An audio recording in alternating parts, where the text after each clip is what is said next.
নমস্কার। ঘুমপাড়ানি মাসি চ্যানেলে সবাইকে স্বাগত। আজকের গল্পটি একটি মর্মস্পর্শী প্রেমের ও বিচ্ছেদের গল্প। কথক অর্থাৎ লেখকের প্রেম আপাত দৃষ্টিতে পরিপূর্ণতা না পেলেও সেই বিশেষ মুহূর্তের স্মৃতিই তাকে তৃপ্তি দেয়। আজকের গল্প রবীন্দ্রনাথ ঠাকুরের লেখা এক রাত্রি। সুরবালার সঙ্গে একত্রে পাঠশালায় গিয়াছি এবং বউ বউ খেলিয়াছি। তাহাদের বাড়িতে গেলে সুরবালার মা আমাকে বড় যত্ন করিতেন এবং আমাদের দুইজনকে একত্র করিয়া আপনা আপনি বলা বলি করিতেন। আহা, দুটিতে বেশ মানায়। ছোট ছিলাম, কিন্তু কথাটার অর্থ একরকম বুঝিতে পারিতাম। সুরবালার প্রতি যে সর্বসাধারণের অপেক্ষা আমার কিছু বিশেষ দাবি ছিল, সে ধারণা আমার মনে বদ্ধমূল হইয়া গিয়াছিল। সেই অধিকার মদে মত্ত হইয়া তাহার প্রতি যে আমি শাসন এবং উপদ্রব না করিতাম তাহা নহে, সেও সহিষ্ণুভাবে আমার সকল রকম ফরমাস খাটিত এবং শাস্তি বহন করিত।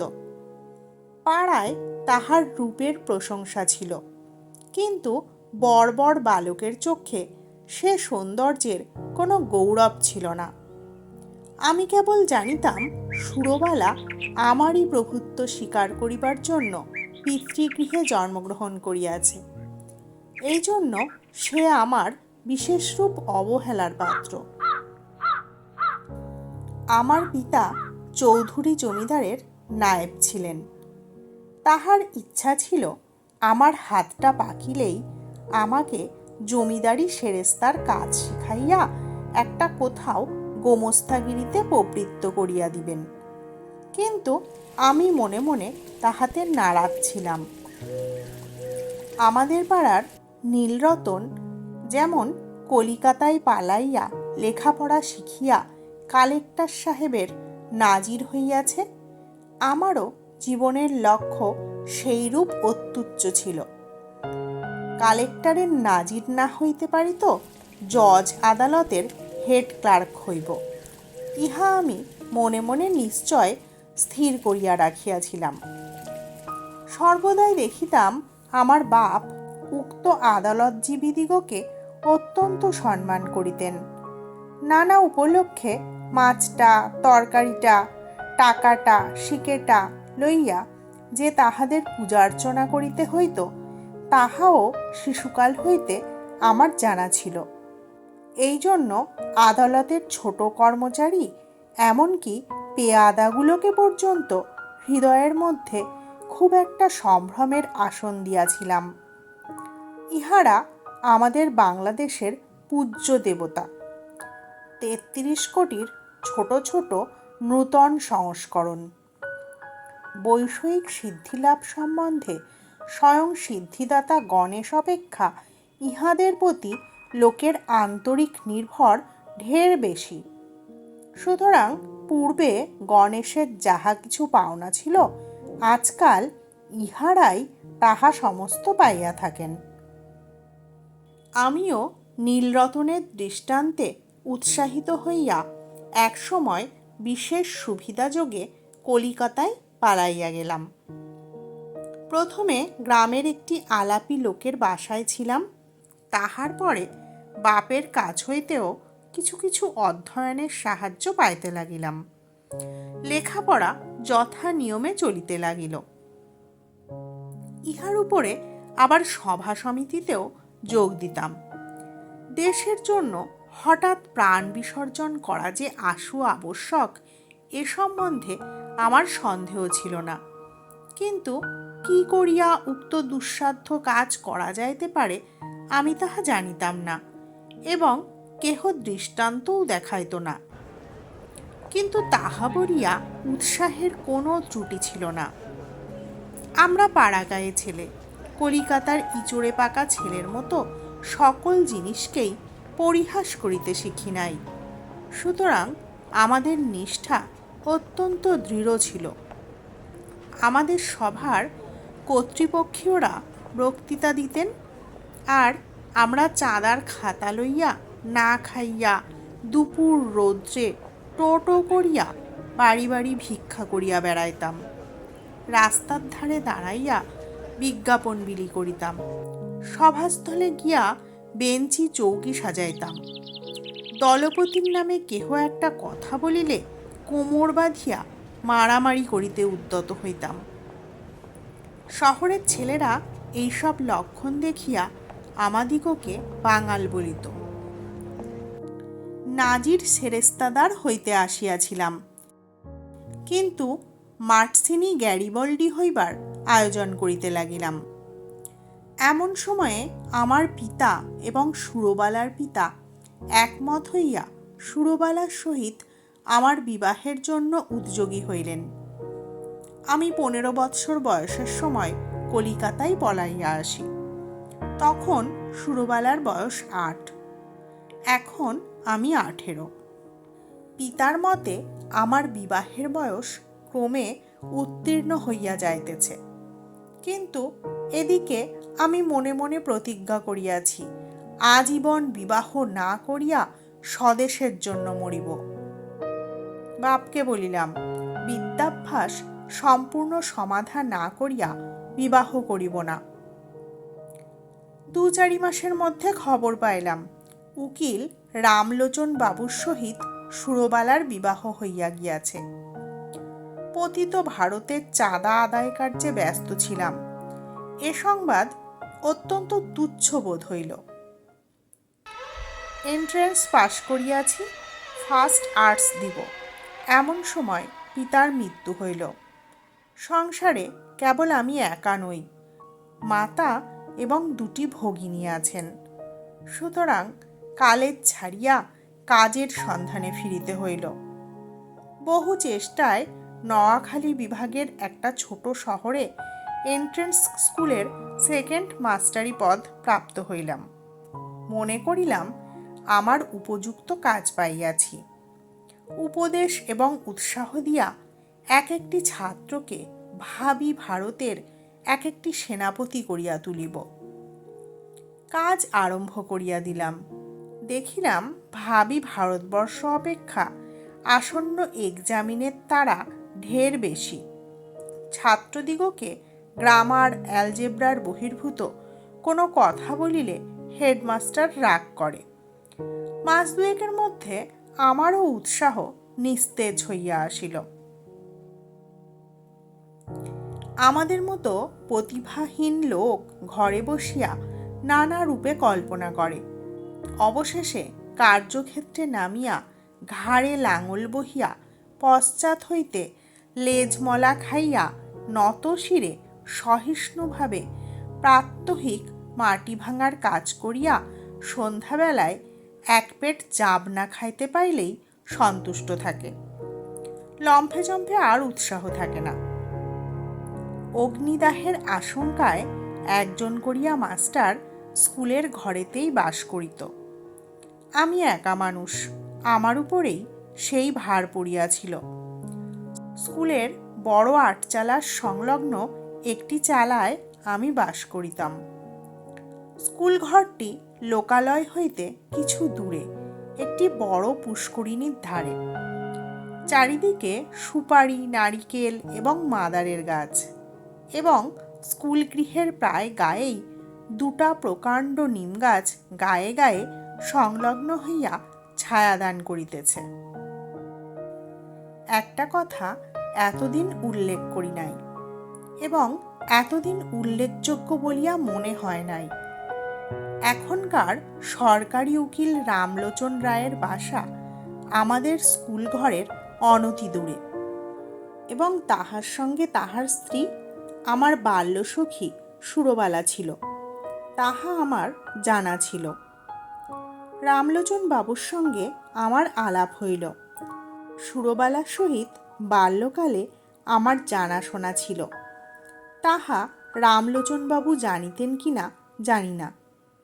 আমিও নূতন পরিচয়ে সে সম্বন্ধে কোনো কথা বলা সঙ্গত বোধ করিলাম না, এবং সুরবালা যে কোনো কালে আমার জীবনের সঙ্গে কোনোরূপে জড়িত ছিল সে কথা আমার ভালো করিয়া মনে উদয় হইল না। একদিন ছুটির দিনে রামলোচনবাবুর বাসায় তাহার সহিত সাক্ষাৎ করিতে গিয়াছি। মনে নাই কি বিষয়ে আলোচনা হইতেছিল। বোধ করি বর্তমান ভারতবর্ষের দুরবস্থা সম্বন্ধে। তিনি যে সেজন্য বিশেষ চিন্তিত এবং ম্রিয়মাণ ছিলেন তাহা নহে, কিন্তু বিষয়টা এমন যে তামাক টানিতে টানিতে এ সম্বন্ধে ঘণ্টাখানেক দেড়েক অনর্গল শখের দুঃখ করা যাইতে পারে।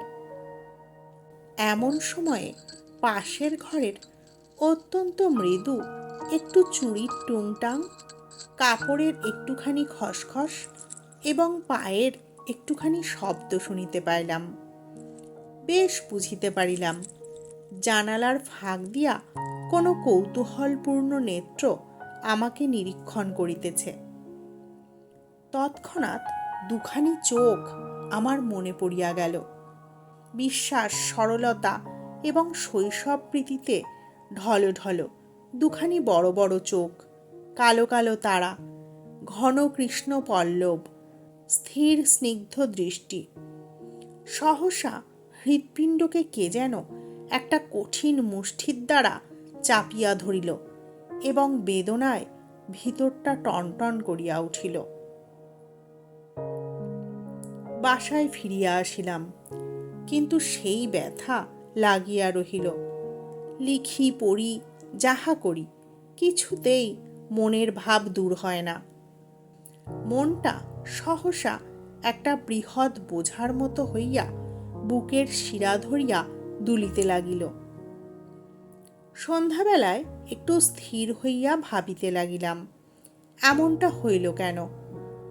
মনের মধ্য হইতে উত্তর আসিল, তোমার সে সুরবালা কোথায় গেল? আমি প্রত্যুত্তরে বলিলাম, আমি তো তাহাকে ইচ্ছা করিয়া ছাড়িয়া দিয়াছি, সে কি চিরকাল আমার জন্য বসিয়া থাকিবে? মনের ভিতরে কে বলিল, তখন যাহাকে ইচ্ছা করিলেই পাইতে পারিতে, এখন মাথা খুঁড়িয়া মরিলেও তাহাকে একবার চক্ষে দেখিবার অধিকারটুকুও পাইবে না। সেই শৈশবের সুরবালা তোমার যত কাছেই থাকুক, তাহার চুরির শব্দ শুনিতে পাও, তাহার মাথা ঘষার গন্ধ অনুভব করো, কিন্তু মাঝখানে বরাবর একখানি করিয়া দেওয়াল থাকিবে। আমি বলিলাম, তা থাক না, সুরবালা আমার কে? উত্তর শুনিলাম, সুরবালা আজ তোমার কেহই নয়, কিন্তু সুরবালা তোমার কি না হইতে পারিত? সে কথা সত্য, সুরবালা আমার কি না হইতে পারিত। আমার সবচেয়ে অন্তরঙ্গ, আমার সবচেয়ে নিকটবর্তী, আমার জীবনের সমস্ত সুখ দুঃখ ভাগিনী হইতে পারিত।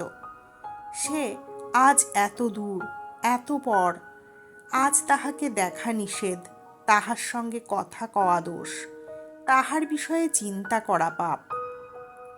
আর একটা রামলোচন কোথাও কিছু নাই হঠাৎ আসিয়া উপস্থিত, কেবল গোটা দুয়েক মুখস্থ মন্ত্র পড়িয়া সুরবালাকে পৃথিবীর আর সকলের নিকট হইতে এক মুহূর্তে ছোঁ মারিয়া লইয়া গেল। আমি মানব সমাজে নূতন নীতি প্রচার করিতে বসি নাই, সমাজ ভাঙিতে আসি নাই, বন্ধন ছিঁড়িতে চাই না। আমি আমার মনের প্রকৃত ভাবটা ব্যক্ত করিতেছি মাত্র। আপন মনে যে সকল ভাব উদয় হয় তাহার কি সবই বিবেচনা সঙ্গত?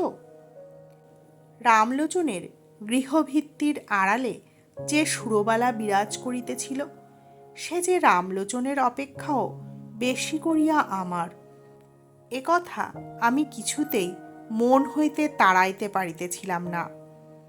এরূপ চিন্তা নিতান্ত অসঙ্গত এবং অন্যায়, তাহা স্বীকার করি, কিন্তু অস্বাভাবিক নহে।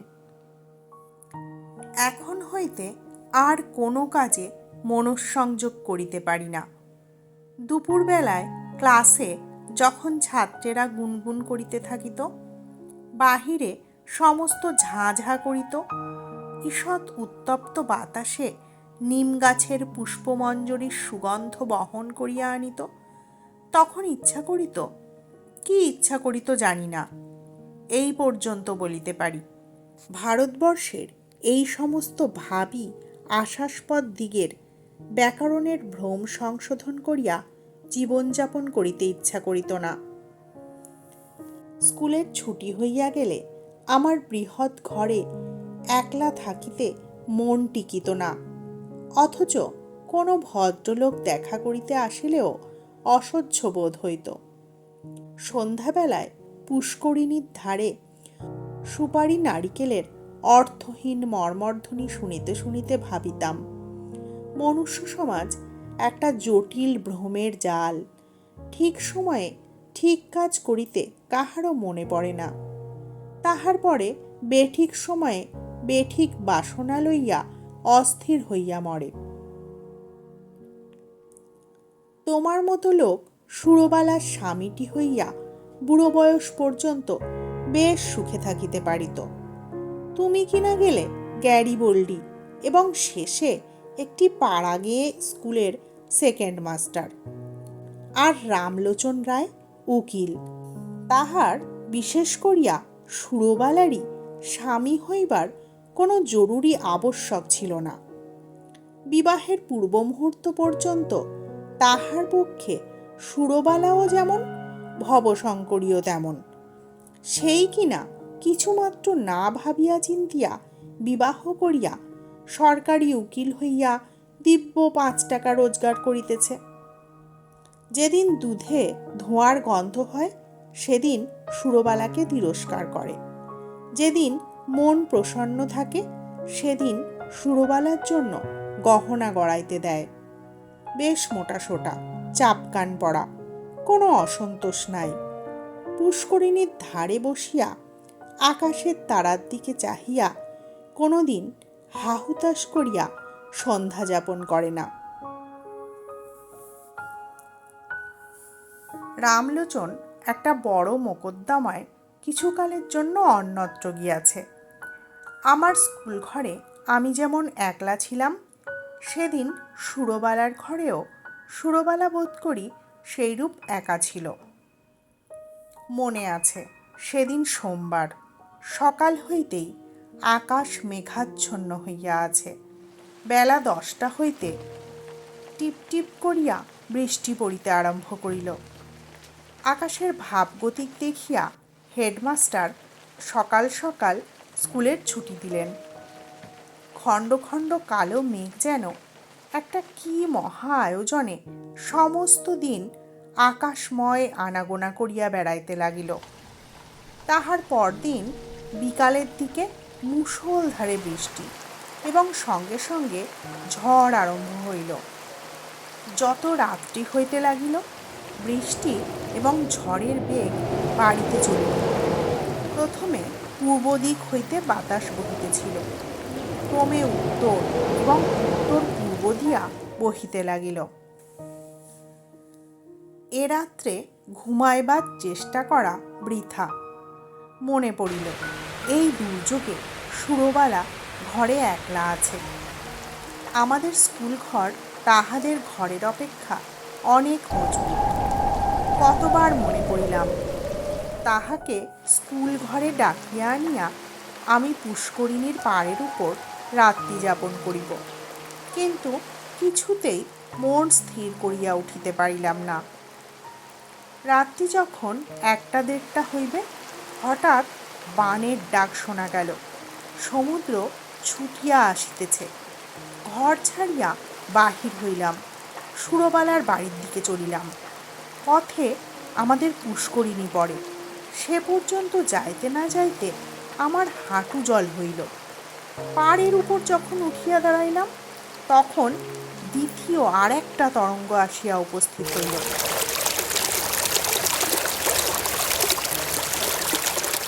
আমাদের পুকুরের পাড়ের একটা অংশ প্রায় 10-11 হাত উচ্চ হইবে। পাড়ের উপরে আমিও যখন উঠিলাম, বিপরীত দিক হইতে আরও একটি লোকও উঠিল। লোকটি কে তাহা আমার সমস্ত অন্তরাত্মা আমার মাথা হইতে পা পর্যন্ত বুঝিতে পারিল, এবং সেও যে আমাকে জানিতে পারিল তাহাতে আমার সন্দেহ নাই। আর সমস্ত জলমগ্ন হইয়া গেছে। কেবল হাত 5-6 দ্বীপের উপর আমরা দুটি প্রাণী আসিয়া দাঁড়াইলাম। তখন প্রলয়কাল, তখন আকাশে তারার আলো ছিল না, এবং পৃথিবীর সমস্ত প্রদীপ নিভিয়া গেছে। তখন একটা কথা বলিলেও ক্ষতি ছিল না, কিন্তু একটা কথাও বলা গেল না। কেহ কাহাকেও একটা কুশল প্রশ্নও করিল না। কেবল দুইজনে অন্ধকারের দিকে চাহিয়া রহিলাম। পদতলে গাঢ় কৃষ্ণবর্ণ উন্মত্ত মৃত্যুস্রোত গর্জন করিয়া ছুটিয়া চলিল। আজ সমস্ত বিশ্ব সংসার ছাড়িয়া সুরবালা আমার কাছে আসিয়া দাঁড়াইয়াছে। আজ আমি ছাড়া সুরবালার আর কেহ নাই। কবেকার সেই শৈশবে সুরবালা কোন এক পুরাতন রহস্যান্ধকার হইতে ভাসিয়া এই সূর্য চন্দ্রালোকিত লোক পরিপূর্ণ পৃথিবীর উপরে আমারই পার্শ্বে আসিয়া সংলগ্ন হইয়াছিল। আর আজ কতদিন পরে সেই আলোকময় লোকময় পৃথিবী ছাড়িয়া এই ভয়ঙ্কর জনশূন্য প্রলয়ান্ধকারের মধ্যে সুরবালা একাকিনী আমারই পার্শ্বে আসিয়া উপনীত হইয়াছে। জন্মস্রোতে সেই নবকলিকাকে আমার কাছে আনিয়া ফেলিয়াছিল। মৃত্যুস্রোতে সেই বিকশিত পুষ্পটিকে আমারই কাছে আনিয়া ফেলিয়াছে। এখন কেবল আর একটা ঢেউ আসিলেই পৃথিবীর এই প্রান্তটুকু হইতে, বিচ্ছেদের এই বিন্দুটুকু হইতে খসিয়া আমরা দুজনে এক হইয়া যাই। সে ঢেউ না আসুক। স্বামী পুত্র গৃহধনজন লইয়া সুরবালা চিরকাল সুখে থাকুক। আমি এই এক রাত্রে মহাপ্রলয়ের তীরে দাঁড়াইয়া অনন্ত আনন্দের আস্বাদ পাইয়াছি। রাত্রি প্রায় শেষ হইয়া আসিল। ঝড় থামিয়া গেল, জল নামিয়া গেল। সুরবালা কোনো কথা না বলিয়া বাড়ি চলিয়া গেল। আমিও কোনো কথা না বলিয়া আমার ঘরে গেলাম। ভাবিলাম, আমি নাজিরও হই নাই, সেরেস্তাদারও হই নাই, গ্যারিবল্ডিও হই নাই। আমি ভাঙা স্কুলের সেকেন্ড মাস্টার। আমার সমস্ত ইহজীবনে কেবল ক্ষণকালের জন্য একটি অনন্ত রাত্রির উদয় হইয়াছিল। আমার পরমায়ুর সমস্ত দিন রাত্রির মধ্যে সেই একটিমাত্র রাত্রিই আমার তুচ্ছ জীবনের একমাত্র চরম সার্থকতা। আজকের গল্প এখানেই শেষ হলো। মিলন না হলেও সেই এক রাত্রির স্মৃতি কথকের মনের মধ্যে চিরকাল অমর হয়ে থাকবে, যা প্রেমের এক অন্য রূপ তুলে ধরে। ধন্যবাদ সকলকে। সবাই ভালো থাকবেন, সুস্থ থাকবেন। আর ভালো লাগলে একটি লাইক করে দেবার আবদার রইল।